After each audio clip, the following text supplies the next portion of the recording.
Hello, everyone.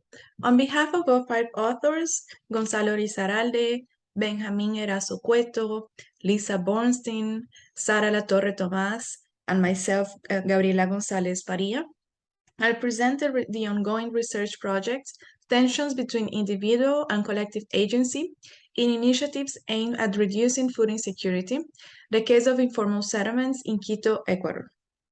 Through this presentation, we will establish the characteristics of inner conflicts in alternative food systems initiatives, in particular urban farming, also known as urban orchards. We believe that the efforts poured into these orchards reveal communities' struggles with self-organization to battle food insecurity, incertitude, and risks.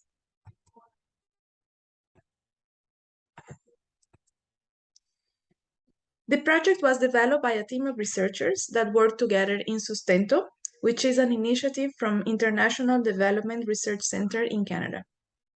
Sustento research examines questions of climate change, vulnerability, and resilience with a focus on the built environment and food insecurity in Latin America. It includes both traditional, academic, and action research.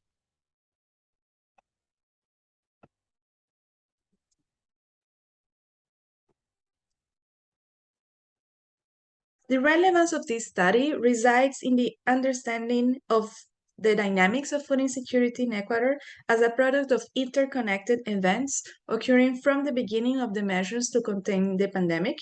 So the following three statements summarizes these conditions.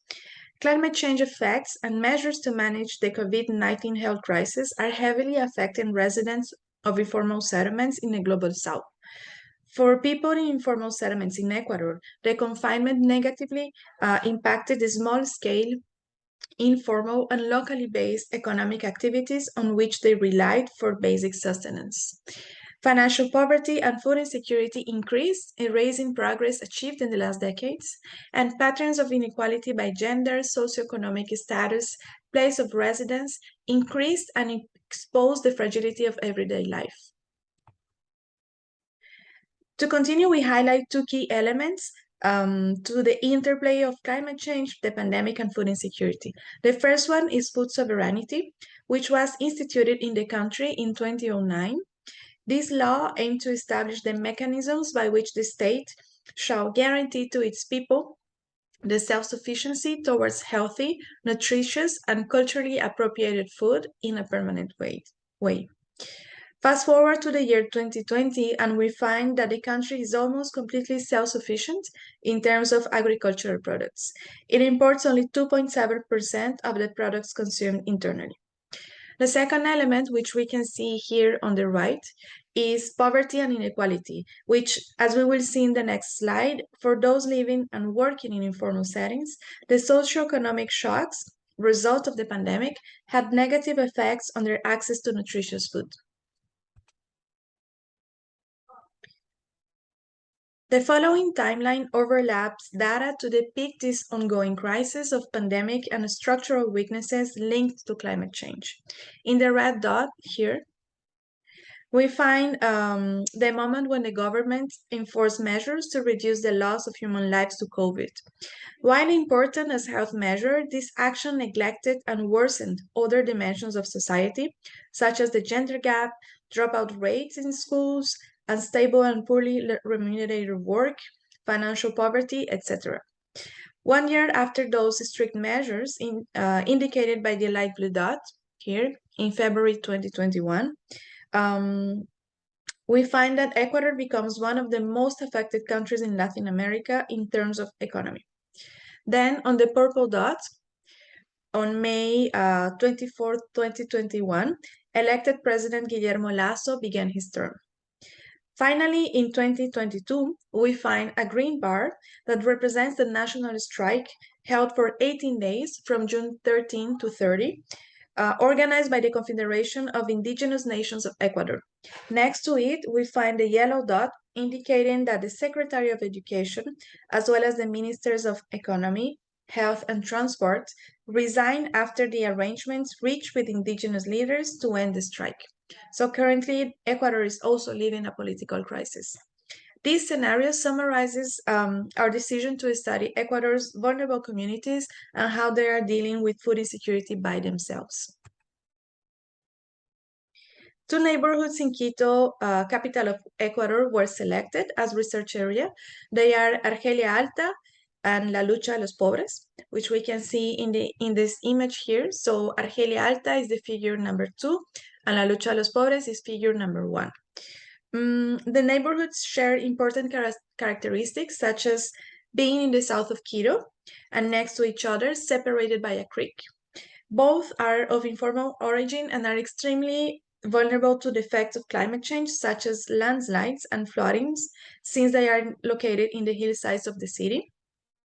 And they host public and private spaces dedicated to individual and collective efforts to generate urban orchards. Our main objective was to understand the socio-cultural dynamics that influence bottom-up initiatives to establish and maintain urban orchards as an alternative food system at the same time than a strategy to face food insecurity in uncertain times. Our secondary objective was to contribute to the larger ongoing research projects of Sustento Network. And as for our methodology, we propose the following research question. What factors promote or impede these initiatives of urban orchards and the food security of those residing in informal settings? We chose an empiric descriptive research approach that includes inductive method. And for types and sources of data, we decided to use mixed methods. Quantitative data drawn from official documents and reports used primarily to help understand spatial and socio-economic dynamics. Qualitative data to be gathered on site as the main source of information. The intent was to understand and describe inductively based on individual interviews with residents and experts and on focus groups with residents and community leaders. Qualitative data collected in both neighborhoods exposed three distinctive scenarios of implementation of urban orchards, which are community public orchard, individual public orchard, and individual private orchard. Through this chart, it is possible to find similarities and differences among the three types of orchards. They were categorized according to 7 characteristics: land tenure, how long has the initiative been operating, the farming methods, as well as the destination of the production, how participants are organized, perceived threats and challenges, and the neighborhood they are located. Tensions were noticeable since most participants in interviews and on focus groups expressed different kinds of struggles in the everyday operations associated to urban farming. We identified 5 main variables as the core of those tensions. Land tenure, whether the orchard is on a private or a public plot, highly restrictive regulations adopted during the pandemic, type of collaboration, individual or collective activity, prior knowledge and training in urban farming, which impacts frustrations, efficient production of food, and other resilience mechanisms. And finally, the policies that promote these initiatives. As we can observe on the risk to the practice raw, risk associated to climate change was not a factor that residents said prevents urban farming. They listed difficulties with land tenure, access to seeds, and engaging long-term participation as greater threats. 2 main results were found. There are different tensions between participation and commitment to urban farming. In Argelia Alta, they went from 50 families at the foundation of the Farmers Association in 2006 to 3 women in March 2022. The younger population has no interest in this activity because it is too physical and the remuneration does not compare to the other qualified jobs which they have access. Then, in the group of 20 individual orchards at Calle 7 in La Lucha, Los Pobres, some of them are better taken care of and are more productive than others. Some have a composting area, diversity of crops, different scale of food production, maintain different levels of maintenance of the terrain, etc. And the smallest plot in Calle 7, in La Lucha de los Pobres, is used as a private garage. And farmers from both types of public orchards have reported installing gardening tools and food products. And the second result is that collective action in alternative food systems is challenged by difficulties with regulations on land. So a local leader at La Lucha de los Pobres, she stated that she would be willing to initiate an orchard on an abandoned public plot in the neighborhood if and only if she was to receive the guarantees that no one will take away that land. Integrating stakeholders and lack of resources to coordinate efforts. In the focus groups held at La Lucha de los Pobres, neighbors stated that they prefer to farm individually rather than collectively.